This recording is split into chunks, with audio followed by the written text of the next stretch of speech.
Historia de México, la Nueva España, siglo XVI a XIX. Antecedentes, Mesoamérica, áreas culturales. Con el término mesoamericano se identifica el territorio que actualmente ocupa el centro y sur de lo que ahora es México, más algunas partes de Centroamérica desde Guatemala hasta Costa Rica. La presencia del hombre en estos territorios data desde los años 40.000 antes de nuestra era. Sin embargo, se desarrollaron importantes civilizaciones desde los años 2500 antes de nuestra era hasta la conquista de los españoles en 1492 después de nuestra era. Algunas de estas civilizaciones importantes fueron los olmecas, la cultura madre, los mayas, los totonacas, los zapotecas y los aztecas. Para estudiar todas estas culturas se dividieron por áreas culturales, basados tanto en las características geográficas y climáticas como en las culturas que estuvieron presentes en las respectivas áreas. División de estudio: áreas culturales, Aridoamérica, Mesoamérica, horizontes culturales. Áreas culturales: Aridoamérica. Está ubicada en el norte de lo que ahora es México, en los actuales estados de Sonora, Chihuahua, Coahuila, Zacatecas, Durango, Nuevo León y Baja California. En esta área predomina el clima desértico y antes de la conquista estaba habitada por grupos nómadas y seminómadas, dedicados a la pesca, la caza y la recolección. Mesoamérica. Con climas más cálidos y húmedos, se desarrollaron culturas avanzadas en la producción agrícola, ya que hacían uso de terrazas y obras hidráulicas para la siembra de maíz, calabaza, chile, cacao, chía y tomate. También destaca la construcción de complejos urbanos y plataformas piramidales y en el intercambio de excedentes entre las diferentes culturas. Este territorio abarca desde el actual estado de Sinaloa hasta Costa Rica. Horizontes culturales de Mesoamérica. Para poder estudiar el desarrollo de esta área llamada Mesoamérica se divide en horizontes culturales: horizonte formativo o preclásico, horizonte clásico, horizonte postclásico, horizonte formativo o preclásico. Periodo: inicia 2500 años antes de nuestra era y termina 200 años después de nuestra era. Culturas representativas: olmeca. Área geográfica: Golfo de México desde Hidalgo, Veracruz, Oaxaca, Guerrero, Tabasco hasta Chiapas y Guatemala. Arquitectura representativa: las enormes cabezas colosales. Centros culturales: la Venta en Tabasco. Horizonte clásico. Periodo: empieza 200 años después de nuestra era y termina 800 años después de nuestra era, dividido en dos subperiodos: clásico temprano, de 200 a 550 años después de nuestra era, y tardío, de 550 años después de nuestra era a 800 años después de nuestra era. Características fundamentales: aparición de las ciudades-estado. Culturas representativas: Teotihuacán, Maya y Zapoteca. Teotihuacán, periodo: 200 años antes de nuestra era a 650 años después de nuestra era. Área geográfica: Altiplano Central, Valle de México. Arquitectura representativa: Pirámide del Sol, la Luna y Quetzalcóatl. Centros culturales: Teotihuacán y Pirámide del Sol, Teotihuacán, Estado de México. Maya, periodo: 200 años antes de nuestra era a 650 años después de nuestra era. Área geográfica: Sureste mexicano, Chiapas, Campeche y Tabasco, Belice, Guatemala y Honduras. Aportaciones culturales: el arco maya, numeración vigesimal, calendario maya. Centros culturales: Bonampak y Palenque. Zapoteca, periodo: 300 años antes de nuestra era a 800 años después de nuestra era. Área geográfica: Valle de Oaxaca, Belice, Guatemala y Honduras. Arquitectura representativa: Templo de los Danzantes. Centros culturales: Monte Albán y Mitla. Postclásico, periodo: inicia 900 años después de nuestra era y termina 1300 años después de nuestra era. Algunos autores lo consideran hasta el año de la conquista en 1521. Características fundamentales: periodo de gran inestabilidad, guerras continuas y aparición de nuevas culturas. Grupos chichimecas de la región de Aridoamérica se mezclaron con las culturas de Mesoamérica. Culturas representativas: tolteca, huasteca y mixteca. Tolteca, periodo: 950 años antes de nuestra era a 1200 años después de nuestra era. Área geográfica: Altiplano Central, actual estado de Hidalgo. Arquitectura representativa: Pirámide del dios Tlahuizcalpantecutli. Centros culturales: Tula, Huasteca Totonaca. Periodo: 800 años antes de nuestra era a 1521 después de nuestra era. Área geográfica: norte de Veracruz. Centros culturales: El Tajín. Maya, periodo: 900 años antes de nuestra era a 1200 años después de nuestra era. Área geográfica: Yucatán. Arquitectura representativa: El Observatorio, el altar del cenote sagrado y el castillo, centros culturales, Chichén Itzá. Aunque la cultura maya ya había desaparecido, en este periodo volvió a recobrar esplendor solo una parte de ella, mezclada con la cultura tolteca. Mixteca, periodo, 800 años antes de nuestra era a 1521 después de nuestra era. Área geográfica, Guerrero y Oaxaca. Arquitectura representativa, el edificio de las columnas, centros culturales, Mitla. Horizonte histórico, periodo, inicia 1325 años después de nuestra era y termina en 1521 después de nuestra era. Características fundamentales, proliferación de códices y llegada de los españoles.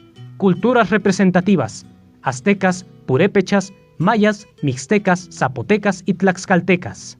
Mexica azteca, periodo, de 1300 años antes de nuestra era a 1521 después de nuestra era. Área geográfica, Valle de México. Arquitectura representativa, centros culturales, Tenochtitlán. Dioses representativos, Huitzilopochtli. Aportaciones culturales, el calendario azteca o Piedra del Sol. Modelo educativo por clases, Calmecac y el Tepochcali. Arquitectura representativa, Templo Mayor. Esta cultura inició con la peregrinación de los mexicas en 1325, en búsqueda del lugar donde debería asentarse y formar su reino, el lago de Texcoco. Alcanzó casi toda la región de Mesoamérica con sus constantes conquistas y con la triple alianza entre los señoríos de Texcoco y Tacuba, pero siempre se mantuvo una rivalidad militar con las demás poblaciones cercanas. Síntesis del estudio de Mesoamérica. A lo largo de más de 40 siglos, en la región conocida como Mesoamérica se desarrollaron diversos pueblos que, si bien alcanzaron grados de desarrollo diferentes, compartieron múltiples rasgos culturales. En el transcurso de 3 periodos u horizontes, formativo o preclásico de 2500 a.C.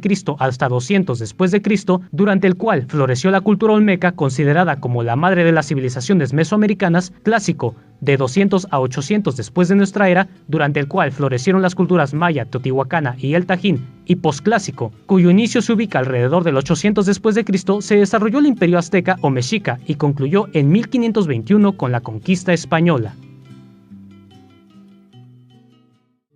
Descubrimiento y conquista militar y espiritual de México. Aunque en realidad no se trató de un descubrimiento por completo, ya que el continente que ahora se llama continente americano fue descubierto y habitado 40.000 años antes de la llegada de los españoles, los europeos de esa época, al final de la Edad Media, solo conocían los continentes que estaban unidos por tierra, es decir, Europa, África y Asia. El descubrimiento. Se considera que el 12 de octubre, hoy Día de la Raza de 1492, después de zarpar del puerto de Palos, el marino Cristóbal Colón llegó a una isla del Caribe que él mismo llamó San Salvador para dar inicio al descubrimiento y conquista militar de lo que ahora llamamos el continente americano. El 12 de octubre de 1492 se considera el descubrimiento de América. A pesar de que Colón es considerado el primer europeo que descubrió América, fue Américo Vespucio quien, gracias a sus mejores exploradores, declaró que este continente no se trataba de las Indias Orientales, sino de un nuevo continente, por lo cual se le llamó como a este último.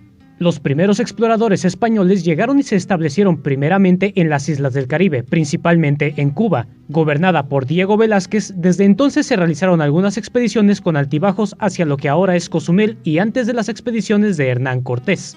Primera expedición desde Cuba, fecha 1517, a cargo de Francisco Hernández de Córdoba. Sitios explorados: Isla Mujeres, Cabo Catoche y Campotón, Campeche. Segunda expedición desde Cuba, fecha 1518, a cargo de Juan de Grijalva. Sitios explorados: Cozumel, Ríos Grijalva y Usumacinta y San Juan de Ulúa.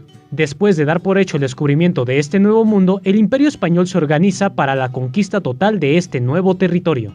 La conquista. Hernán Cortés emprende unas nuevas expediciones que se convierten en misiones de conquista a inicios de 1519. En sus primeras victorias, recibe a la Malintzin como un obsequio, quien le ayuda como intérprete entre las diferentes lenguas. Llega a la región que funda como la Villa Rica de la Veracruz, desde donde emprenderá la conquista del centro del territorio. Primero, ataca y derrota a los señoríos tlaxcaltecas, quienes ante la derrota y el odio que le tienen a los aztecas, se unen a los españoles para su próxima batalla. Después, pasa por Cholula, provocando una masacre, la Matanza de Cholula, con la intención de facilitarles la conquista del Imperio Central Azteca. Moctezuma, quien aún era el tlatoani del Imperio Azteca, primeramente los recibe en la calzada de Tlalpan, sitio de Xoloc, para intentar por última vez disuadirlos de entrar a la capital del Imperio Azteca. Como no logra disuadirlos, Moctezuma los recibe en su palacio. Hernán Cortés regresa de momento a Veracruz por un problema interno con otros españoles. Los que se quedan en la capital, comandados por Pedro de Alvarado, arman una matanza en el Templo Mayor. Cortés regresa de Veracruz, captura a Moctezuma para intentar calmar las revueltas, pero no lo logra. Moctezuma muere, según los historiadores, en manos de los aztecas o debido a un piedrazo lanzado por los rebeldes aztecas en contra de los españoles. Los aztecas nombran como nuevo Tlatoani a Cuitláhuac para seguir luchando contra los invasores y logran expulsarlos momentáneamente el 1 de julio de 1521, lo que se conoce ahora como la Noche Triste. Poco tiempo después, Cuitláhuac muere de viruela, enfermedad traída por los españoles. Mientras los españoles se preparan para un nuevo ataque, los aztecas nombran a Cuauhtemotzin, Cuauhtémoc, como nuevo Tlatoani, y aunque este nuevo emperador azteca pudo luchar severamente, este finalmente es derrotado, apresado y muerto por los españoles. El 13 de agosto de 1521 se consuma la derrota de la Gran Tenochtitlán. Esta fecha marca el fin de la conquista militar española y el inicio de la colonia, administración y sometimiento de los territorios. La organización política de la Nueva España. Hernán Cortés. Con la conquista consumada, Hernán Cortés, con la autorización del rey de España, se asume como gobernador de la Nueva España. Cortés, en su misión de continuar ampliando y consolidando su dominación de los territorios conquistados, realiza las siguientes acciones. Otorga encomiendas a sus conquistadores, es decir, las regiones conquistadas por cierta persona les son dadas a administrar y poseer. Reglamentó la vida política de estos territorios, tratando de emular la vida política de España, es decir, los nuevos pueblos y villas son gobernados por alcaldes y tenientes de gobernador, todos nombrados por Cortés. Organiza a los cabildos para administrar a los municipios de la misma forma que en España. A las comunidades indígenas se les dejó estar bajo el mando de sus autoridades nativas. Para muchos indígenas de alta jerarquía, se les asignó señoríos de tierra con gente para cultivarlas. A pesar de esto, Cortés no pudo contener las luchas de poder entre sus colegionarios, así que el rey de España, Carlos I, funda el Consejo de las Indias. El Consejo de las Indias fue el primer órgano de España que trata de administrar y controlar todos los asuntos de la Nueva España, al mismo tiempo que trata de disminuir el poder que estaba acumulando Cortés. A su regreso de una expedición que realiza Cortés a lo que ahora es Honduras, el rey de España decide removerlo de su cargo e instalar un nuevo sistema de administración llamado la Audiencia. La Audiencia era una organización política que actuaba como tribuna de justicia. Sin embargo, en la Nueva España, además de tener esta función, ejercía como administrativa y de gobierno. La primera audiencia que se instaló en la Nueva España trató de quitarle el poder a Cortés, pero al mismo tiempo cometía serios atropellos contra los nativos y contra los mismos españoles, así que se tuvo que instalar una nueva audiencia. La segunda audiencia, tratando de cumplir con las ordenanzas del Consejo de Indias, trata de disminuir el poder de los conquistadores y sus encomiendas, estableciendo un sistema municipal autónomo de gobierno mientras se instaura un régimen virreinal. El virreinato. En 1535 se fundó el Virreinato de la Nueva España y se nombró como virrey a Antonio de Mendoza. El territorio se termina dividiendo políticamente en 5 audiencias: Audiencia de Guadalajara, Audiencia de México, Audiencia de Guatemala, Audiencia de Santo Domingo y Audiencia de Filipinas, fuera del territorio de la Nueva España. Organigrama de la Nueva España.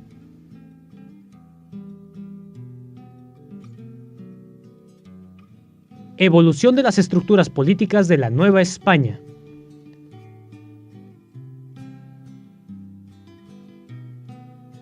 La estructura económica y social de la Nueva España. La estructura económica. La estructura económica de la Nueva España estaba enlazada con la estructura política, la cual consistía en un virrey que ejercía 5 cargos diferentes: gobernador, líder político de la Nueva España; capitán general, líder militar de la Nueva España; presidente de la Audiencia, líder judicial de la Nueva España; superintendente de la Real Hacienda, líder y encargado del sistema tributario y económico de la Nueva España; vicepatrono de la Iglesia, líder espiritual de la religión católica en la Nueva España. La Real Hacienda era la encargada de los asuntos fiscales de la Nueva España. Esta se encargaba de recibir, administrar y resguardar los impuestos que serían enviados a la colonia española en Europa. La Real Academia estaba constituida por cajas reales fundadas en los centros administrativos más importantes, como la Caja Real de México, de Guadalajara, de Mérida y de Zacatecas, hasta tener más de 20 cajas reales distribuidas en lo que sería el territorio mexicano. Cada caja real estaba integrada por los llamados oficiales reales, que desempeñaban puestos de contadores, tesoreros, recibidores, factores y veedores. Años después se crearía el Tribunal de Cuentas, el cual supervisaba las operaciones de las cajas reales antes de que fueran enviadas a la Contaduría Mayor. mayor del Consejo de Indias en Castilla, España. La estructura social. La estructura social se dividió jerárquicamente en castas sociales distribuidas de la siguiente manera: peninsulares o españoles, criollos o hijos de españoles, mestizos, indígenas y negros. Peninsulares o españoles. Eran los ciudadanos nacidos en España los cuales ocupaban los cargos políticos más importantes y administraban las principales actividades económicas como la agricultura, la minería, la ganadería y la industria. Criollos o hijos de españoles. Eran hijos de peninsulares nacidos en América, pero a pesar de su parentesco con los primeros, les eran prohibidos los más altos puestos políticos. Mestizos. Eran hijos de un padre o madre peninsular con un padre o madre indígena. Estos individuos tenían altas restricciones para ocupar cargos administrativos de cualquier nivel jerárquico. También tenían limitado su acceso a ciertos niveles educativos y ciertos niveles de posesión de propiedad. Indígenas o nativos. Los indígenas son las personas nativas del continente americano, las cuales no les era concedido ningún derecho de posesión ni de acceso a ningún cargo político o administrativo. Sin embargo, se les reconocía como ciudadanos libres y se les protegía teóricamente contra algunos atropellos e injusticias de otras clases superiores. Negros o esclavos. Eran personas traídas principalmente de África en calidad de esclavos. Estos no tenían ninguna clase de derecho o libertad. Las reformas borbónicas. Antecedentes. Todos los procesos culturales, sociales y políticos que se suscitaron en la Nueva España hasta el año de 1701 fueron bajo el mando de un clan linaje español llamado los Habsburgo de la Casa de Austria. Este clan abarcaba desde los reyes católicos Carlos I, Carlos V, Felipe II, Felipe III y Felipe IV hasta Carlos II.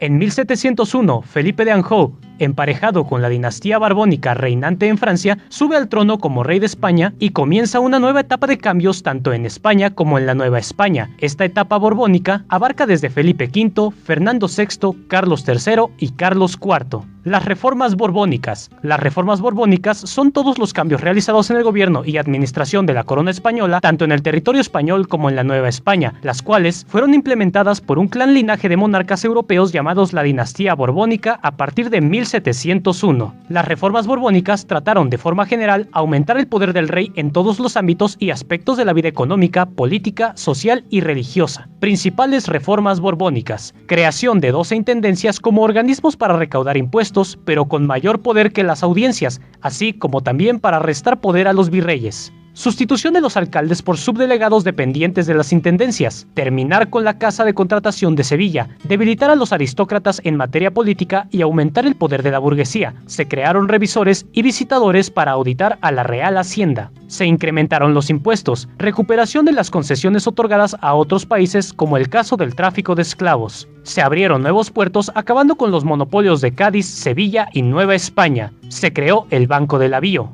Se creó el Tribunal de Minas y el Real Colegio de Minería, hacer que el clero contribuyera a los gastos públicos, limitar la participación de la Iglesia en materia política, expulsar a la Orden de los Jesuitas de los territorios españoles en 1767. Todas estas reformas borbónicas, aunque tuvieron como objetivo mejorar las finanzas y la economía de todos los territorios españoles, también crearon una mayor desigualdad y descontento entre los habitantes de las colonias españolas. Además, estas reformas crearon fuertes fracturas con la Iglesia Católica. Estos dos factores, desigualdad y descontento entre los pobladores y la diferencia con la Iglesia Católica, unido a que España, ahora enlazada con Francia, se encontraba en constantes guerras iniciadas por Francia contra los países europeos. Las ciencias y las artes en la Nueva España. De la misma forma que los aspectos políticos y económicos tuvieron dos etapas diferentes, una con los Habsburgo y otra con los Borbones, en la primera etapa, las ciencias y las artes estuvieron básicamente en manos de los religiosos, que con su evangelización también instruían a los indígenas en temas como música, aritmética básica y artesanía. En la segunda etapa, con los Borbones, las ciencias y las artes pasó a estar a cargo del gobierno, virreinato, el cual tenía la influencia de las ideas francesas de la Ilustración. En 1785 se funda la Real Academia de San Carlos, teniendo como director al arquitecto y escultor Manuel Tolsa. El movimiento de independencia de la Nueva España, 1810-1821. Causas y antecedentes. Causas internas. Había un gran sector inconforme, criollos, ya sean nacidos en América o que habían adoptado las costumbres y la identidad de la nueva cultura americana, que estaban en contra de los peninsulares nacidos en España que venían a América a dirigir órdenes de la metrópoli, o españoles que venían a hacerse ricos por el trato privilegiado que se les daba. La extrema desigualdad entre la población. Causas externas: la independencia de las 13 colonias en 1776, la Revolución Francesa de 1789, la Revolución Industrial, las reformas borbónicas y la invasión de España por Francia. Antecedentes: en 1808, un grupo de criollos y el propio virrey Iturrigaray intentaron desligarse de la España invadida y sin rey para obtener la soberanía nacional, pero los peninsulares lo evitaron destituyendo al rey Iturrigaray. Menos de un año después, en 1809, un grupo de militares y del bajo clero, en Valladolid, ahora Morelia, intentaron crear un Congreso Nacional, en los que el rey de España se restablecía, Fernando II, pero fueron descubiertos y sofocado el movimiento. En 1809, la conspiración de Querétaro fue el antecedente más inmediato al movimiento de independencia. En esta conspiración ya participaba Miguel Hidalgo, Josefa Ortiz y su esposo Miguel Domínguez Allende y Aldama. Etapas del movimiento de independencia de la Nueva España, 1810-1821. México: iniciación, organización, resistencia y consumación. Iniciación de la independencia de México. En 1810, la conspiración de Querétaro tenía planeado sublevarse a inicios de diciembre, pero después se vio forzada en adelantarse para octubre, para que al final Miguel Hidalgo nuevamente la adelantara para la medianoche del 15 y 16 de septiembre. Partiendo del pueblo de Dolores, en Hidalgo, la insurrección fue tomando mayores dimensiones conforme se acercaba a la capital. Después de la toma de Celaya, momento en que se nombró a Hidalgo como generalísimo, se dirigieron a Guanajuato, donde ocurrió la famosa toma de la Alhóndiga. Mientras este movimiento se dirigía a Valladolid, hoy Morelia, se iniciaron otros movimientos insurgentes en el sur del Bajío. El cura José María Morelos tomó el liderazgo de la insurgencia de esa región y en Guadalajara, José Antonio Torres tomaba la región para recibir a Hidalgo y formar el primer gobierno insurgente, donde abolió toda forma de esclavitud, derogó todos los monopolios estatales de producción, restituyó las tierras a los indígenas, nombró a un representante diplomático ante el gobierno de Estados Unidos y ordenó la edición del periódico El Despertar Americano para ayudar a promover y difundir las ideas del movimiento de independencia que él encabezaba. Debido al carácter revolucionario y radical que iba tomando el movimiento, muchos criollos dejaron de apoyarlo, incluso lucharon contra este, temiendo que su poder y sus propiedades estuvieran en riesgo. A finales de ese año 1810 empezaron a tener diversas pérdidas militares para que, en enero de 1811, sufrieran una gran derrota cerca de Guadalajara, al mismo tiempo que perdían en Guanajuato. Muerte de Hidalgo, Aldama y Allende. El movimiento se vio obligado a retirarse hacia el norte del país, pero es en estos momentos cuando capturan y fusilan a Aldama, Allende e Hidalgo el 30 de julio de 1811. Organización inicial del movimiento de independencia. Después de la muerte de los primeros dirigentes insurgentes, José María Morelos toma el liderazgo del movimiento. En septiembre de 1812 se promulgó la Constitución de Cádiz en España, un hecho relevante para América, ya que esta constitución de corte liberal promovía más derechos y más libertades para todos los territorios de España. Como Morelos tenía grandes dotes de estratega, pudo tomar varios puntos clave para la insurgencia. Constitución de Apatzingán. Fue él quien organizó el Congreso Supremo Nacional, Congreso de Chilpancingo, y se proclamara la soberanía e independencia total de la América Mexicana y en 1814 formula la Constitución de Apatzingán, primer conjunto de leyes que proponía un gobierno republicano. A pesar de las victorias de Morelos, el nuevo virrey, Félix María Callejas, con sus tácticas crueles e inhumanas, se fortalecía en la defensa y comenzó a diezmar al ejército insurgente. Muerte de Morelos. Desde 1814 hasta finales de 1815, Morelos supo resistir los ataques de Callejas. Sin embargo, el 22 de diciembre de 1815, Morelos fue tomado prisionero por el general realista Matías Carranco y fusilado en San Cristóbal Ecatepec. Resistencia del movimiento de independencia ante los primeros fracasos. En España, desde 1814, el rey Fernando VII retomó el poder del trono y con el mismo estilo barbónico, anuló la Constitución de Cádiz y envió numerosas tropas para combatir a la insurgencia en América. En esta etapa cobra fuerza Vicente Guerrero, que mantenía vivo el movimiento de insurgencia desde la montaña de Tlapa, Guerrero. En el bando realista, Agustín de Iturbide y las órdenes del virrey Callejas obtenían más victorias sobre los insurgentes. En 1816, el virrey Callejas fue sustituido por Juan Ruiz de Apodaca, quien decretó una amnistía para los rebeldes que se abstuvieran de apoyar la causa. Pero personajes como Vicente Guerrero, Francisco Javier Mina y Fray Servando Teresa de Mier supieron continuar con las resistencias del movimiento, obteniendo apoyo de otros países que estaban en contra de la monarquía de España. La consumación de la independencia. En 1820, en España, el rey Fernando VII enfrentó un movimiento liberal interno que lo obligó a restablecer la Constitución de Cádiz. Esto provocó que los realistas de la Nueva España, en lugar de continuar enfrentando al movimiento de independencia, ahora se interesaran en apoyarlo, para que la Constitución de Cádiz no les afectara sus derechos y privilegios que ya tenían en América. Plan de Iguala. Así que, en 1821, después de varias negociaciones entre Iturbide y Guerrero, se encuentran en Acatempan, abrazo de Acatempan, y se crea el Plan de Iguala, donde se acuerda un plan para consumar la independencia de México. El Tratado de Córdoba. El virrey de Apodaca es sustituido por Francisco Novella en julio de 1821 y por Juan de O'Donoghue, quien finalmente firma el Tratado de Córdoba, que reconocía la independencia de México. El 27 de septiembre de 1821 entra el ejército trigarante a la Ciudad de México, encabezado por Agustín de Iturbide y Vicente Guerrero. Personajes claves de la consumación de la independencia de México: el virrey Juan O'Donoghue, Vicente Guerrero y Agustín de Iturbide. El Plan de Iguala fue un plan entre Guerrero e Iturbide para lograr la independencia de México, pero el Tratado de Córdoba la reconoce oficialmente.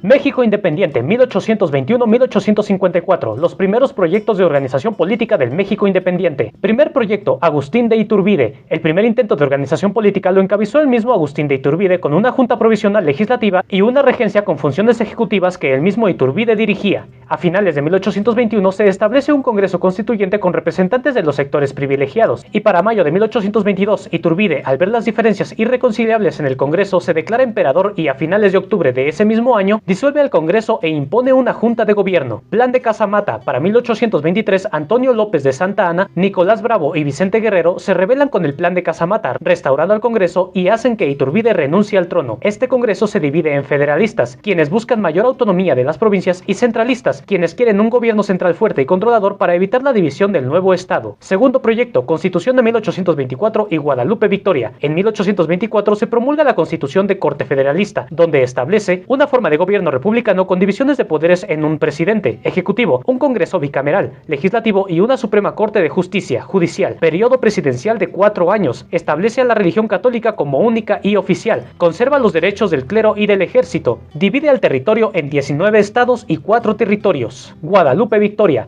Inmediatamente después de promulgar esta constitución, se declara presidente a Guadalupe Victoria para que cumpla un periodo de 4 años, entre 1824 y 1828. Tercer proyecto, las reformas de 1833 y Valentín Gómez Farías. Para 1833, en el gobierno de Valentín Gómez Farías, se declararon un conjunto de leyes llamadas las reformas de 1833 de corte federalista. Estas leyes fueron principios inspirados en el liberalismo del pensador José María Luis Mora, que suprimían la coacción civil para pagar el diezmo a la iglesia, excluían al clero de la enseñanza pública y daban al gobierno la facultad de distribuir los cargos eclesiásticos. Pero debido a la inestabilidad política que existían en el país, fueron suprimidas y Gómez Farías fue destituido. Cuarto proyecto, las 7 leyes. 2 años después, en 1835, se elabora una nueva constitución llamada las 7 leyes, que a pesar de tener un corte centralista, conservó la división de poderes y que ya existía. Estableció los derechos y obligaciones de los mexicanos. Se creaba un nuevo poder llamado el Supremo Poder Conservador, encargado de vigilar a los otros 3. Se convertía en un estado de departamentos cuyos gobernadores, ahora nombrados por el gobierno central, eran auxiliados por juntas departamentales para que de esta forma se eliminaran los congresos locales. Los conflictos internacionales del México independiente. Contra España. Los primeros conflictos del México independiente los tuvo con la misma España y apenas en 1829, un intento de desembarco en Tamaulipas que Antonio López de Santa Anna pudo derrotar. Contra Francia. Un poco menos de 10 años después, en 1838, Francia, con excusa de que las revueltas populares habían causado daños a negocios franceses en la capital, pastelerías, intenta una intervención llamada la Guerra de los Pasteles, que concluye en marzo de 1839. El conflicto más importante que tuvo la recién nación mexicana fue el conflicto con los Estados Unidos. Contra Estados Unidos. Este conflicto inicia desde 1835, cuando el estado de Texas se separa de México después de ser derrotado Santa Anna en San Jacinto. En marzo de 1845, el Congreso de Estados Unidos anexiona al estado de Texas. Inicio de la guerra. El 13 de mayo de 1846, Estados Unidos le declara la guerra a México y para septiembre de 1847 había logrado la invasión tomando la capital. Tratado de Guadalupe Hidalgo. El 2 de febrero de 1848 se firma el Tratado de Guadalupe Hidalgo. Puntos más importantes del Tratado de Guadalupe Hidalgo.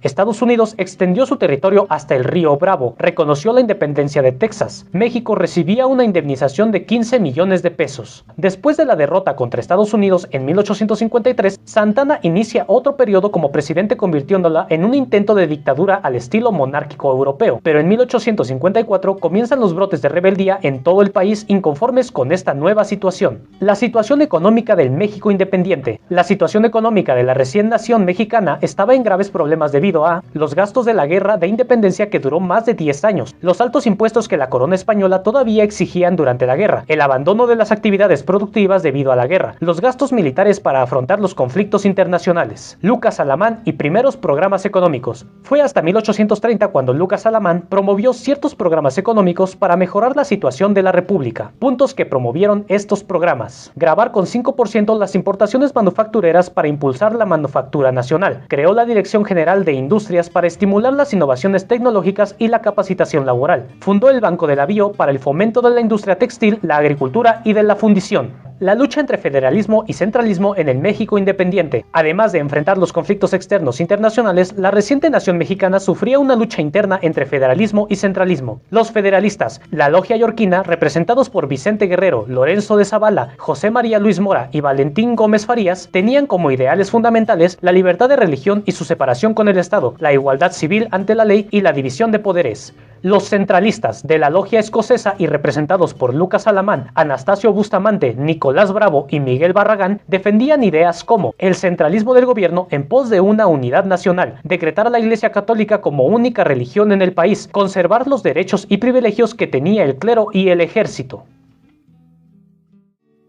La reforma liberal y la resistencia de la República, 1854-1876. La Revolución de Ayutla. En 1854, con el descontento general provocado por la dictadura de Santa Anna, inician rebeliones por todo el país, pero principalmente en Guerrero, donde Ignacio Comonfort y Juan Álvarez crean el llamado Plan de Ayutla. Objetivos del Plan de Ayutla: desconocía como presidente a Antonio López de Santa Anna, declaraba que al triunfo de esta revolución se nombrará a un presidente interino y convocará a un congreso extraordinario, reestablecía los principios federalistas para con los estados. En 1855, después de fracasar en el intento de sofocar este movimiento, Santa Anna renuncia a la presidencia. Con el triunfo de la Revolución de Ayutla, Juan Álvarez asume como presidente interino para que 2 meses después renunciara al cargo e Ignacio Comonfort asumiera como presidente y convocara a un Congreso Constituyente. El Congreso Constituyente y la Constitución de 1857. El 5 de febrero de 1857, un año después de que Juan Álvarez asumiera como presidente debido al triunfo de la Revolución de Ayutla y de haber convocado al Congreso, se reunieron personajes liberales como Benito Juárez, Lerdo de Tejada,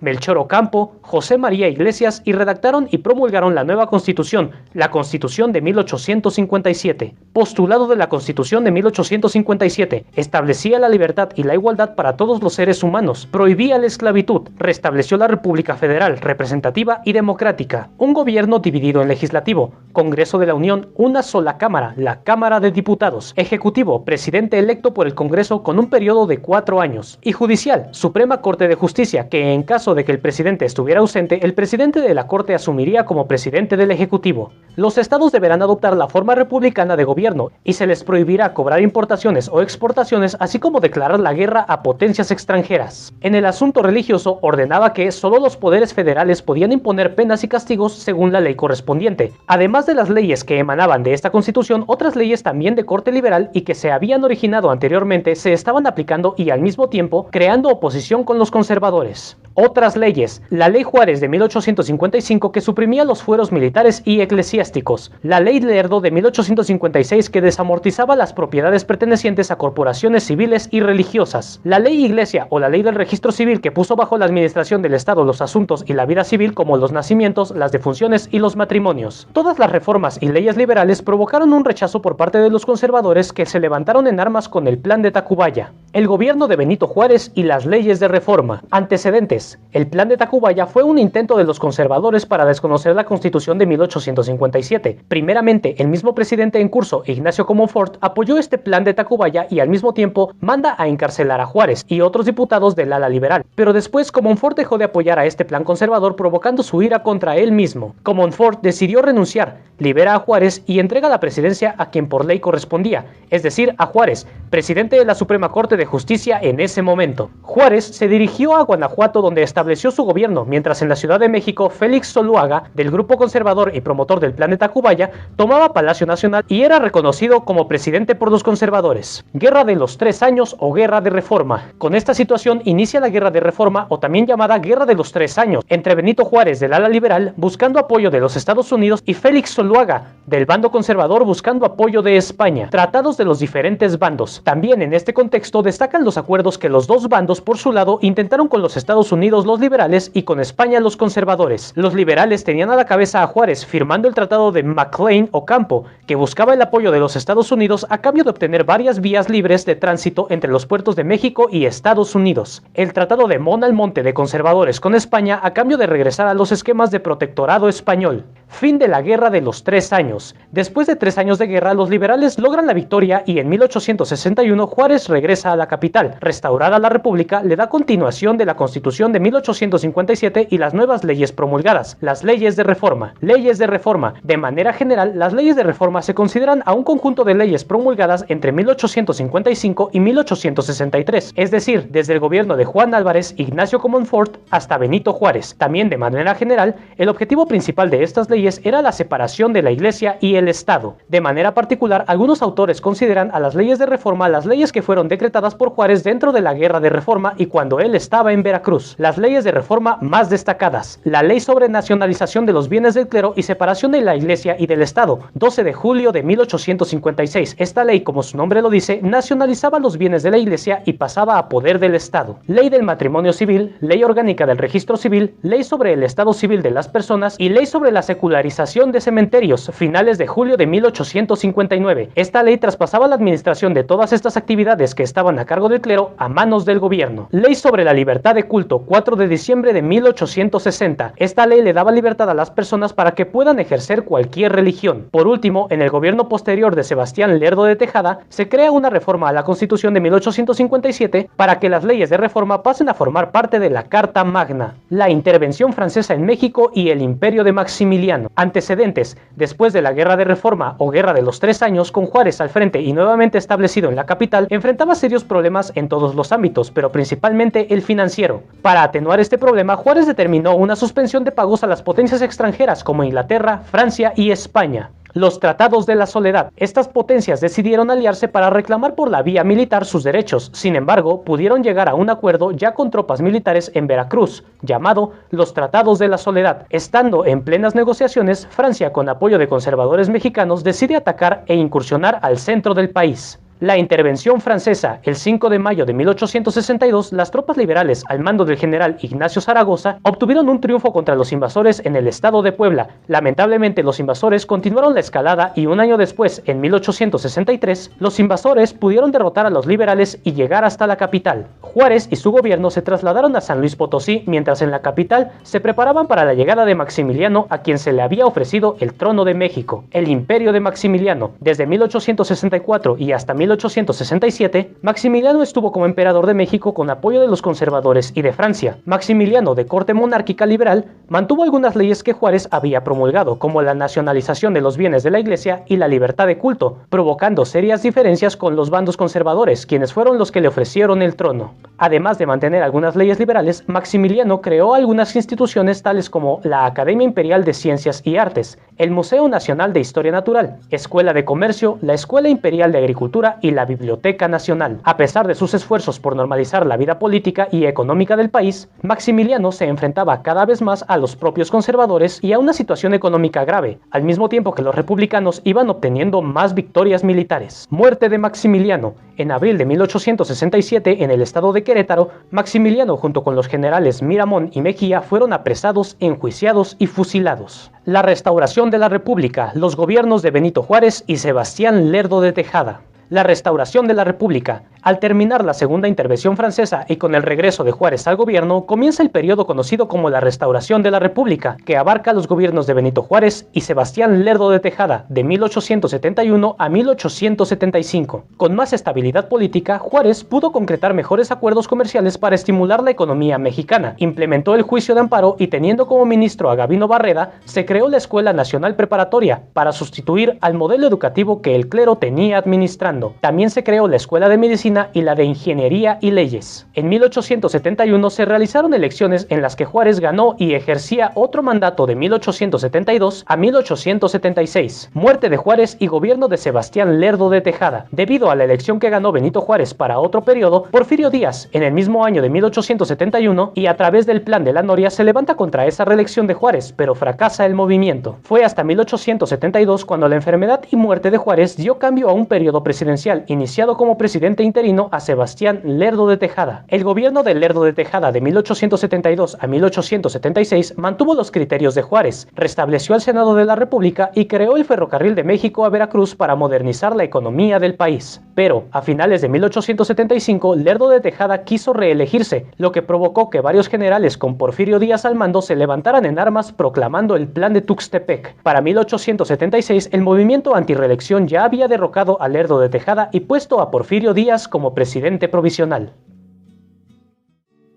Los gobiernos de Porfirio Díaz, el Estado liberal oligárquico y la dictadura, el porfiriato. Antecedentes: con el plan de Tuxtepec, Porfirio Díaz derrotó a las tropas de Lerdo de Tejada y asciende al poder en noviembre de 1876, para que en enero de 1877 convoque a elecciones y gane la presidencia en el mes de mayo. El porfiriato. Porfirio Díaz se mantuvo en el cargo por más de 30 años hasta 1911. El régimen porfirista fue una larga dictadura que se distinguió por un control centralizado y militar de la vida nacional y por la represión social y política. Bajo el porfiriato, el Congreso quedó a la orden de Porfirio Díaz, con un conjunto de diputados llamados los científicos, que, aunque aplicaban principios positivistas y utilitaristas, estaban bajo las órdenes del presidente con una filosofía llamada orden y progreso. A lo dicho en el párrafo anterior se le conoce como Estado liberal oligárquico, es decir, es un Estado que teóricamente cumple sus funciones de resguardar y proteger las garantías de sus ciudadanos, pero con una alta exclusión de estos ciudadanos en la toma de decisiones. Periodos de gobierno del porfiriato. De 1877 a 1881, 4 años, primer periodo de Porfirio Díaz. De 1881 a 1884, 4 años, periodo de Manuel González a las órdenes de Porfirio Díaz. Y de 1884 a 1911, 27 años, varias veces se reeligió a Porfirio Díaz. Los aspectos económicos, sociales y culturales del régimen porfirista. Aspectos económicos del régimen porfirista. Con el régimen de Porfirio Díaz, los capitales extranjeros pudieron sentir mayor seguridad para sus inversiones, por una parte, por la paz aparente que existía, y por la otra, por las concesiones que el gobierno otorgaba a los inversores extranjeros. Estas inversiones fueron desarrolladas en sectores como los energéticos, el agrícola, el textil, el comercial y el transporte. A pesar de todas estas inversiones, la propiedad del capital y los beneficios eran de capitales extranjeros, que explotaban a trabajadores mexicanos con míseros salarios, jornadas extenuantes y condiciones deplorables. Aspectos económicos destacados del porfiriato: aumento de las vías ferroviarias de 500 a 20.000 kilómetros,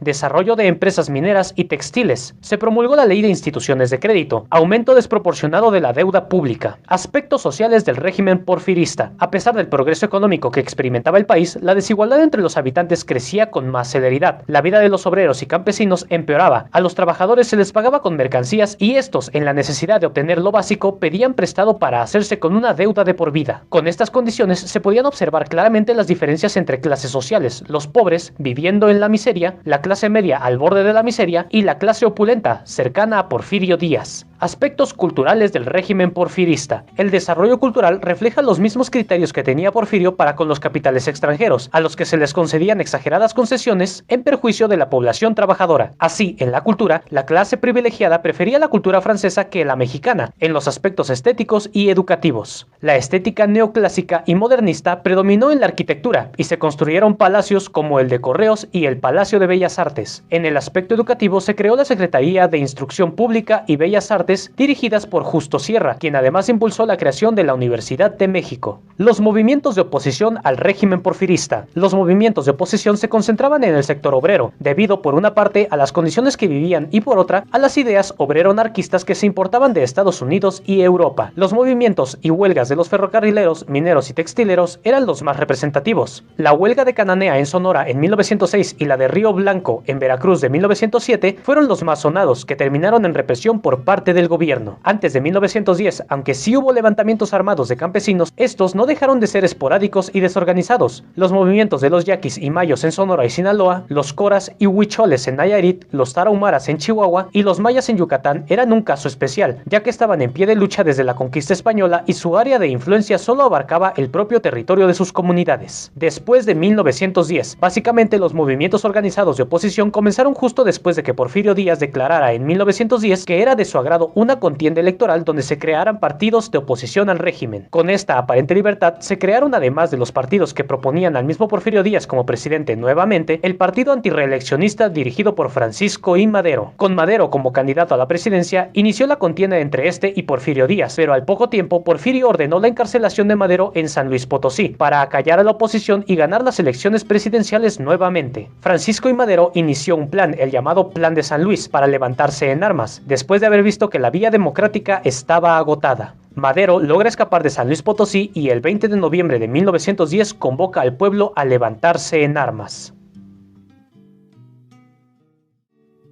La Revolución Mexicana. Las etapas de la lucha armada, maderismo, constitucionalismo y lucha de facciones. Maderismo. Con el llamado que hizo Madero el 20 de noviembre de 1910 a levantarse en armas, varios sectores de la población, ya predispuestos a rebelarse, se unieron a Madero. Personajes como Zapata, Villa y Orozco, líderes de sus propios movimientos, fueron los que le imprimieron la fuerza necesaria al llamado de Madero. Tratado de Ciudad Juárez y renuncia de Porfirio Díaz. En mayo de 1911, en Ciudad Juárez, Chihuahua, después de que las tropas de Madero habían derrotado a las fuerzas federales, se firmó el Tratado de Ciudad Juárez, que establecía la renuncia de Porfirio Díaz y que se convocara a elecciones donde muy probablemente ganaría Francisco I. Madero. Sin embargo, líderes como Zapata y Villa tenían objetivos más allá de la simple renuncia de Porfirio Díaz, así que el Tratado de Juárez no detuvo el movimiento de estos grupos rebeldes. El 6 de noviembre de 1911, Madero asume como presidente constitucional. El Plan de Ayala. El 26 de ese mismo mes, Zapata proclama el Plan de Ayala, mediante el cual se desconoce a Madero como presidente por no llevar a cabo la reforma agraria. Muerte de Madero. A pesar de que Madero tuvo ahora que combatir a estos grupos insurgentes, este no fue derrocado por ellos, sino que, a manera de traición, Victoriano Huerta, junto con Bernardo Reyes, Miguel Mondragón y Félix Díaz, realizaron un golpe de estado con apoyo del entonces embajador estadounidense Henry Lane Wilson, para terminar con el asesinato de Francisco I. Madero y su vicepresidente José María Pino Suárez el 22 de febrero de 1912. Victoriano Huerta asume como presidente, periodo que duró 17 meses y que tuvo como características la militarización del país, la disolución de la Cámara de Diputados, la persecución y el asesinato de opositores, ya fueran diputados liberales o líderes regionales. Con la muerte de Madero, los grupos rebeldes pudieron unir fuerzas por una causa común, que fue la de derrocar a Victoriano Huerta. Venustiano Carranza y el Plan de Guadalupe. El entonces gobernador de Coahuila, Venustiano Carranza, proclamó en marzo de 1913 el Plan de Guadalupe, que desconocía a Huerta como presidente, se establecía un régimen constitucional y convertía a Carranza en primer jefe del ejército constitucionalista. Las tropas que ahora se formaban contaron con Francisco Villa al frente de la División del Norte. Zapata, sin integrarse plenamente al movimiento, lo apoyó desde el sur, y los generales de Sonora, Álvaro Obregón y Plutarco Elías Calles, se unieron al Plan de Carranza. Derrota de Victoriano Huerta. Con esta unión temporal de movimientos, se logró derrotar al ejército que dirigía Victoriano Huerta con relativa facilidad en julio de 1914. Carranza y la continua lucha de facciones. Un mes después, en agosto de 1914, Venustiano Carranza se convierte en primer jefe constitucionalista del ejército.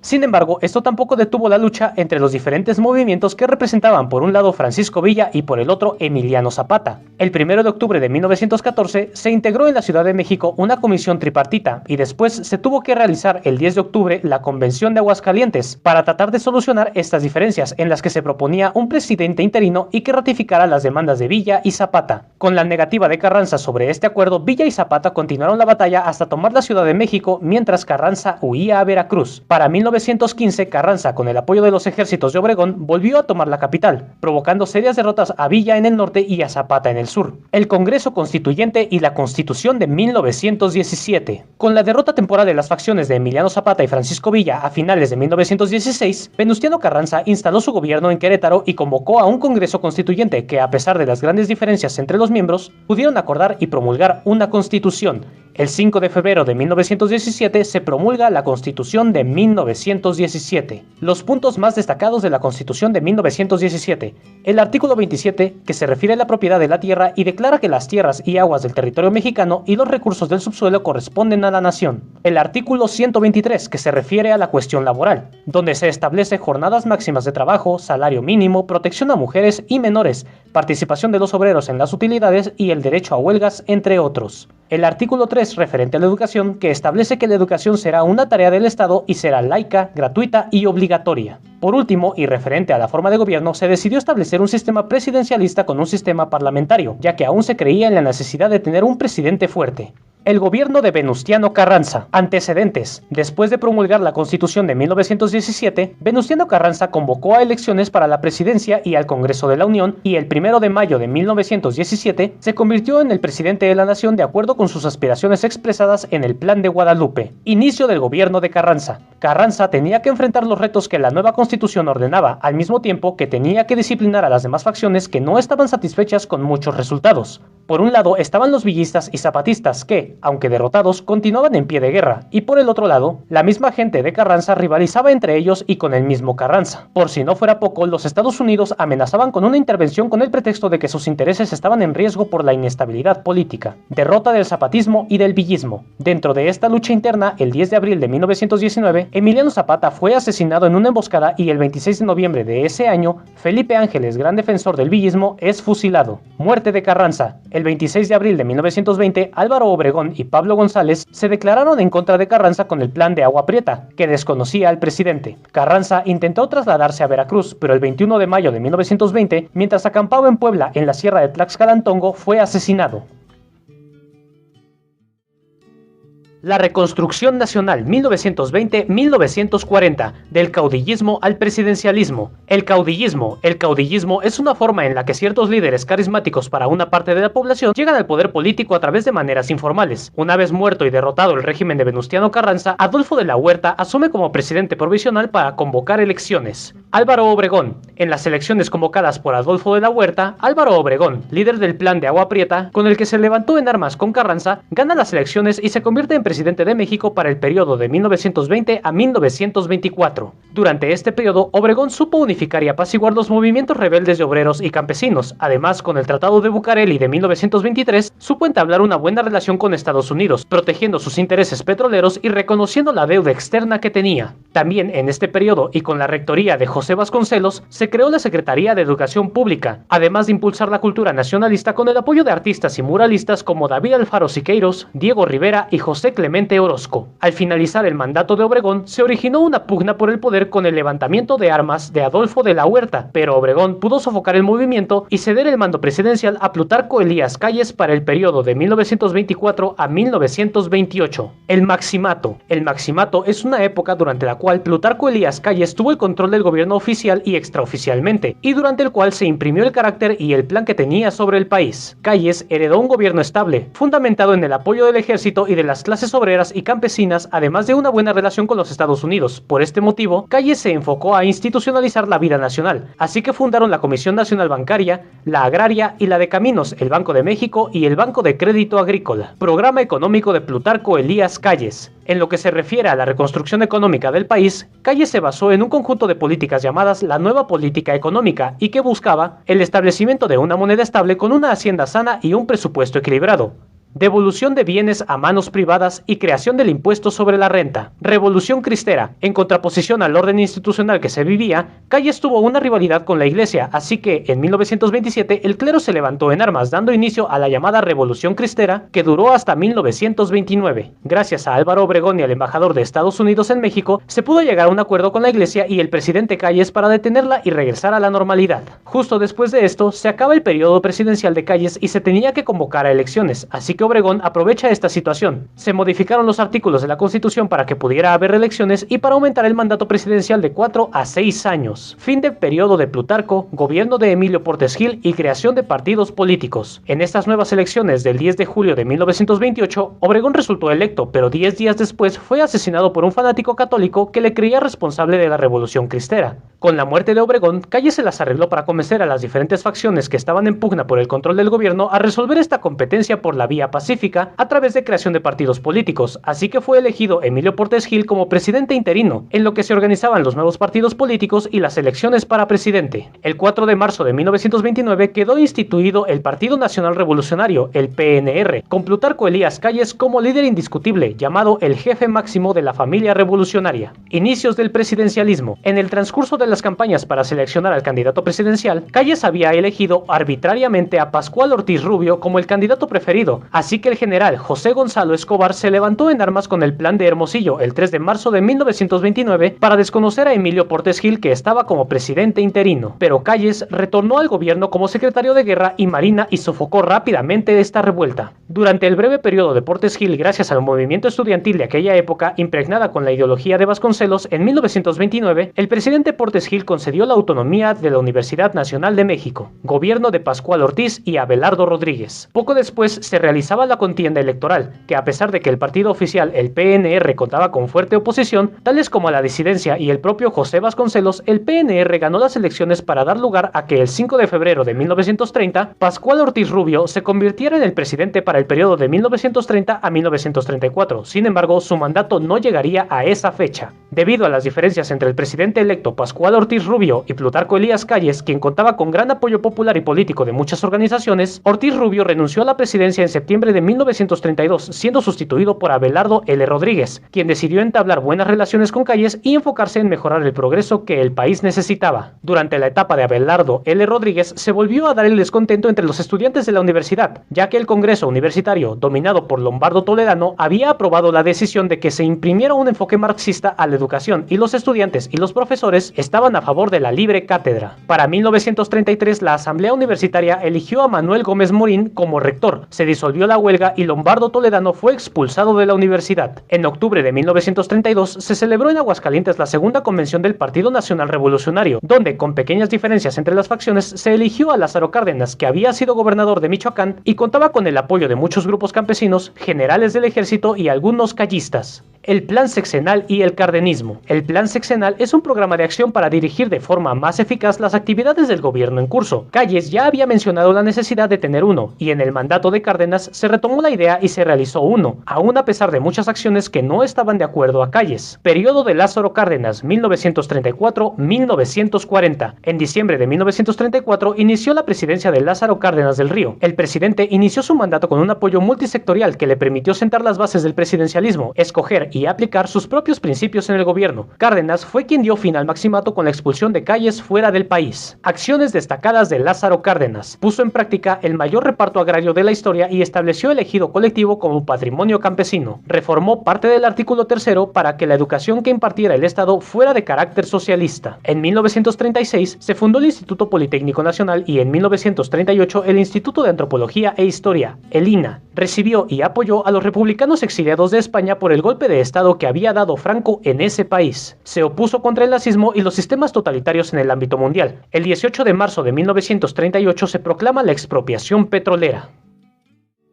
México contemporáneo 1940-2000. Las políticas de unidad nacional 1940-1952. Periodo de Manuel Ávila Camacho 1940-1946. En 1940 da inicio el periodo de Manuel Ávila Camacho con el que intenta una política de unificación nacional. Por un lado, las políticas de Cárdenas habían creado divisiones con el sector religioso por su orientación socialista, además de que las inversiones extranjeras estaban recelosas por la expropiación petrolera y por el otro lado, en las elecciones de 1940 se habían cometido muchas irregularidades para que ganara el candidato oficial. Sucesos destacados del periodo de Manuel Ávila Camacho. En lo político, el Partido de la Revolución Mexicana, PRM, se reorganizó. Para esto, suprimió la participación del sector militar en el partido, que consideraba que el ejército no debería participar activamente en la política. Con Fidel Velázquez en el poder de la CTM, el sector obrero se alineó con las políticas del presidente. En lo económico, proporcionar créditos a las empresas, sobre todo a las de la industria básica, crear infraestructura para las comunicaciones y transportes, crear una política de impuestos bajos, crear una política que redujera las importaciones, sustituciones de importaciones. Se creó la Secretaría del Trabajo y Previsión Social, pero se limitaron algunos derechos de los trabajadores para que el desarrollo económico pudiera darse sin contratiempos. Se crea el Instituto Mexicano del Seguro Social, IMSS, enero de 1943. En lo cultural educativo, el suceso más importante fue la modificación del artículo 3 de la Constitución para derogar la educación socialista. Se hacía la educación primaria como obligatoria y gratuita. La educación era impartida por el Estado. Otros sucesos destacados. En diciembre de 1945 se aprueba una nueva ley electoral que establecía disposiciones para regular la existencia de los partidos políticos, la formación del Consejo del Padrón Electoral y la creación de la Comisión de la Vigilancia Electoral. En 1945, el presidente Ávila Camacho, después de ver que dos buques mexicanos que proveían de petróleo a los Estados Unidos fueron hundidos por submarinos alemanes en el Golfo de México, decide participar en la Segunda Guerra Mundial al lado de los aliados y envía al Escuadrón 201 a participar en ella. El 18 de enero de 1946 se declara disuelto el PRM y nace el Partido Revolucionario Institucional PRI. Periodo de Miguel Alemán Valdés, 1946 a 1952. Condiciones en el gobierno de Miguel Alemán Valdés. Después de terminada la Segunda Guerra Mundial, México se enfrentaba primero a las consecuencias económicas de esto y después a la guerra que se daba a nivel mundial entre comunistas y capitalistas. Acciones destacadas del gobierno de Miguel Alemán.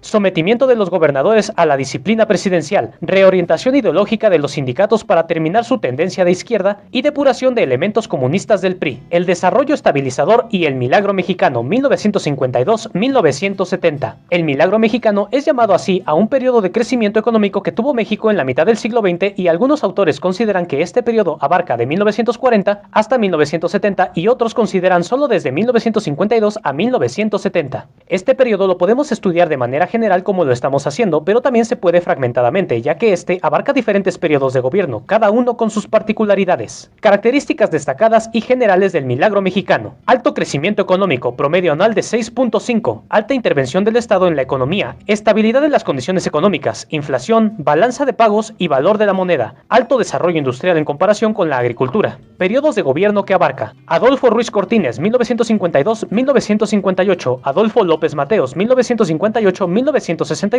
y Gustavo Díaz Ordaz, 1964-1970. Modelo económico, principalmente sustitución de importaciones a través de un proteccionismo económico, alta creación de empresas estatales. Estudio particular de los gobiernos implicados en el milagro mexicano. Gobierno de Adolfo Ruiz Cortines, 1952-1958. Condiciones en el gobierno de Adolfo Ruiz Cortines. La impopularidad creciente del grupo en el poder. Encarecimiento del costo de la vida. Alta inflación. Las rivalidades dentro de la familia revolucionaria. Programa económico de Adolfo Ruiz Cortines. Su principal programa económico, llamado Austeridad y Moralización, se desarrolló principalmente con una reducción del gasto público. Acciones destacadas en su gobierno. Reconocimiento de los derechos políticos de las mujeres. Modificaciones a la ley de responsabilidades de los funcionarios públicos para atajar la corrupción. Modificaciones a la reglamentación de la actividad económica para evitar los monopolios. Reducción del gasto público. Gobierno de Adolfo López Mateos, 1958-1964. Condiciones en el gobierno de Adolfo López Mateos. La economía se estaba estancando y la inflación no dejaba de aumentar. Objetivos del gobierno de Adolfo López Mateos. Fortalecer el sistema político mexicano, para lo cual era necesario suprimir todo movimiento que atentara contra la estabilidad política. Reactivar la economía. Detener el alza de precios. Mayor desarrollo de la industria petrolera, petroquímica, siderúrgica y la electricidad. Acciones destacadas del gobierno de Adolfo López Mateos. Se nacionalizó la industria eléctrica en 1960. Mayor control del gasto público. Limitaciones de las importaciones. Se creó el Instituto de Seguridad Social al servicio de los trabajadores del Estado, el ISSSTE. En febrero de 1959 se creó la Comisión Nacional del Libro de Texto Gratuito. Gracias a estas medidas adoptadas, la economía mexicana detuvo la inflación característica de los crecimientos económicos, pero siguió creciendo. A esta etapa de crecimiento económico se le llama desarrollo estabilizador, también conocido como el milagro mexicano. Gobierno de Gustavo Díaz Ordaz, 1964-1970. Condiciones en el gobierno de Gustavo Díaz Ordaz. El modelo de desarrollo económico estaba dando señas de agotamiento, alta concentración urbana, rezago agropecuario. Su etapa fue marcada por el autoritarismo en el plan político-social. Programas económicos del gobierno de Gustavo Díaz Ordaz. El principal programa económico del gobierno de Gustavo Díaz Ordaz fue llamado Desarrollo Sostenible. Tenía como metas principales procurar un desarrollo sostenido. Se creó el sistema de transporte colectivo Metro. Elevado gasto público en el sector social. Sucesos destacados en el gobierno de Gustavo Díaz Ordaz. 2 de octubre de 1968. Represión militar contra el del movimiento estudiantil, se celebraron los Juegos Olímpicos del 12 al 27 de octubre de 1968. La política del desarrollo compartido 1970-1982. A pesar del crecimiento sobresaliente que tuvo México en la década de 1940, 1950 y 60, este progreso se concentró primero en pocas manos y después se concentró en las ciudades, dejando en una situación precaria al campo y a los campesinados. Además, en las exportaciones, México perdía competitividad tecnológica y de calidad. Estos retos fueron los que marcaron los objetivos y las acciones de los gobernantes posteriores. Gobierno de Luis Echeverría Álvarez, 1970-1976. Condiciones en el gobierno de Luis Echeverría. Disminución dramática de las exportaciones. La pobreza urbana crecía aceleradamente y el rezago agropecuario. Programa económico del gobierno de Luis Echeverría. Este gobierno implantó un modelo económico llamado desarrollo compartido que consistió en fomento de ahorro interno, aumento de los impuestos, creación de empresas paraestatales y mayor endeudamiento para sustentar el gasto público. Estas medidas resultaron contraproducentes, ya que la actividad económica se redujo al 4% anual de crecimiento y aumentaron el desempleo y la inflación. Además, hubo severas devaluaciones y la deuda externa aumentó en más del 300%. Sucesos destacados del gobierno de Luis Echeverría. 10 de junio de 1971, nueva represión estudiantil. Apoyo a la Revolución Cubana. En 1973 se crea la nueva Ley Federal Electoral, con la que se emitió las credenciales de elector y se fomentó la creación de nuevos partidos políticos. Los levantamientos en armas se tradujeron en guerra de guerrillas. Dirigidas por Lucio Cabañas y Genaro Vázquez, los dos en Guerrero, había este tipo de levantamientos en las ciudades principales. Gobierno de José López Portillo, 1976-1982. Condiciones en el gobierno de José López Portillo. Crisis monetaria, malas relaciones con el sector empresarial, crisis política dentro de la sociedad urbana. Objetivos del gobierno de José López Portillo. Mejorar las relaciones con el sector empresarial creando la Alianza para la Producción. Modificar la ley de procesos electorales para incluir a los disidentes y a las opiniones contrarias. Transformar el crecimiento económico en crecimiento social. Hacer el petróleo la base del crecimiento económico y se creó e implementó el impuesto al valor agregado, IVA. Programa económico del gobierno de José López Portillo. Este gobierno implementó el Plan Nacional de Desarrollo Industrial, el cual buscaba crear nuevas y grandes empresas que pudieran competir a nivel internacional, extender las áreas industriales a otras regiones. Sucesos destacados en el gobierno de José López Portillo. Crisis de la devaluación del peso, nacionalización de la banca y estableció el control cambiario. La política neoliberal en México y la globalización 1982-2000. Antecedentes del neoliberalismo. Desde los años 80 en el mundo se estaba propagando una ideología política y económica que recuperaba las bases del antiguo liberalismo económico-político. Es decir, el Estado no debía participar en las actividades económicas de los países y las empresas deben tener libertad para competir con otras empresas en otros países. Se considera que este movimiento comenzó en Inglaterra en los años 80, teniendo como ministro a Margaret Thatcher y se fue extendiendo a lo largo y ancho del mundo. Debido a las nuevas condiciones del mundo, el neoliberalismo alcanza casi todos los rincones del mundo, lo cual provoca un efecto llamado globalización. La globalización. La globalización es el proceso político, económico y social en el que la mayoría de los países abren sus fronteras al comercio internacional, provocando, además de grandes intercambios de bienes y servicios entre los países, un intercambio cultural, social y político. Características destacadas de la globalización. Apertura de fronteras económicas entre la mayoría de los países de la Tierra. Interdependencia económica entre los países participantes. Mayor desigualdad entre pobres y ricos en los países participantes y normalización de las diferentes culturas de los países que intercambian bienes y servicios. En México comenzó a aplicarse estas políticas en 1982 con la entrada de un nuevo presidente. Gobierno de Miguel de la Madrid Hurtado, 1982-1988. Condiciones y retos en el gobierno de Miguel de la Madrid. Fuerte caída de los precios del petróleo. Continuaba la ruptura entre el sector empresarial y el gobierno. Rezago agropecuario. Crisis de la devaluación del peso. Programa económico del gobierno de Miguel de la Madrid. El gobierno de Miguel de la Madrid implementó un programa llamado el Programa Inmediato de Reordenación Económica que consistía en reducir el gasto público, protección al empleo, honestidad y eficacia dentro del centro público y estímulo para los productores y productos básicos. Sucesos destacados en el gobierno de Miguel de la Madrid. Sismo de 1985. Dentro del PRI se creó la Corriente Democrática integrada por Porfirio Muñoz Ledo y Cuauhtémoc Cárdenas, en contra de la forma en la que se seleccionaban a los candidatos presidenciales. En las elecciones de 1988, cuando fue seleccionado Carlos Salinas de Gortari como candidato presidencial, esta corriente se separó del PRI para iniciar un nuevo partido. Se privatizó la banca nacional en un 34% de su capital. Se incrementó el IVA de un 10 a un 15%. Gobierno de Carlos Salinas de Gortari, 1988-1994. Condiciones y retos en el gobierno de Carlos Salinas de Gortari. Unas elecciones que habían parecido a todas luces como fraudulentas, alta competencia política y altísima deuda externa. Programa económico del gobierno de Carlos Salinas de Gortari. Este gobierno llevó a cabo un programa económico que llamó Plan Nacional de Solidaridad, Pronasol, el cual consistía en una gran inversión en infraestructura de comunicaciones y sociales. Sucesos destacados en el gobierno de Carlos Salinas de Gortari. En 1990 se creó la Comisión Nacional de Derechos Humanos. Se agregó al artículo 4 de la Constitución que el Estado deberá proveer el desarrollo de las culturas indígenas. En 1990 se creó el Tribunal Federal Electoral. En 1991 México ingresó a la OCDE, Organización para la Cooperación y Desarrollo Económico. En 1994 se renegoció la deuda externa. En 1994 se aprobó e inició el Tratado de Libre Comercio de América del Norte, el TLC. En 1994, el 1 de enero, se alza en armas el EZLN en Chiapas. Gran cantidad de empresas estatales privatizadas. Algunos ejemplos representativos de empresas estatales privatizadas en el gobierno de Carlos Salinas de Gortari. Privatización de Telmex, Teléfonos de México. Privatización de Imevisión, actualmente TV Azteca. Privatización de la banca, Banamex y Bancomer. Gobierno de Ernesto Zedillo Ponce de León, 1994-2000. Condiciones y retos del gobierno de Ernesto Zedillo. Apenas iniciado su mandato, ocurrió una severa crisis económica financiera con una fuerte devaluación del peso, fuga de capitales, rezago industrial y tecnológico, levantamiento armado en Chiapas por el EZLN. Sucesos destacados en el gobierno de Ernesto Zedillo. Crisis del 94, creación del FOBAPROA, matanza de Acteal Chiapas y de Agua Blanca Guerrero.